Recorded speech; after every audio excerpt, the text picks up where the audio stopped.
ಕರ್ತನ ದೂತನು ಮತ್ತು ಯೆಹೋವನು ಅನ್ನುವಂಥ ವ್ಯತ್ಯಾಸವನ್ನು ನಾವು ನೋಡ್ತಿದ್ದೇವೆ. ಇದು ಯಾಕೆ ನೋಡ್ತಿದ್ದೇವೆ ಅಂದರೆ, ಇವತ್ತು ಒನ್ನೆಸ್ ಪೆಂಟಿಕಾಸ್ಟಲ್ ಅಥವಾ ಜೀಸಸ್ ಒನ್ಲಿ ಅನ್ನೋಂಥದ್ದೊಂದು ಗುಂಪು ಬಂದಿದೆ.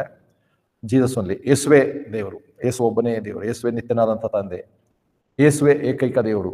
ಇದು ಹೇಳಿದ್ರೆ ಯಾರಿಗೂ ಏನು ಪ್ರಾಬ್ಲಮ್ ಇಲ್ಲ, ಎಲ್ಲರೂ ಸರಿ ಕರೆಕ್ಟ್ ಹೇಳ್ತಿದ್ದಾರೆ ಅಂತ. ಯೇಸುವೆ ಏಕೈಕ ದೇವರು, ಯೇಸುವೆ ನಿತ್ಯನಾದಂಥ ತಂದೆ ದೇವರು ಅಂತ ಹೇಳಿದ್ರೆ ಅದರಲ್ಲಿ ಏನು ತಪ್ಪಿದೆ, ಸರಿ ಅಂತ ಅನ್ಕೋತೇವೆ. ಆದರೆ ಹಾಗೆ ಹೇಳುವುದರಲ್ಲಿಯೇ ಅವರು ತ್ರೈಏಕತ್ವವನ್ನು ಅಲ್ಲಗಳೆಯುವಂಥವರು ಆಗಿದ್ದಾರೆ, ಅಥವಾ ಮೂಲ ಉದ್ದೇಶ ಅವ್ರದ್ದು ಅದೇ ಆಗಿದೆ.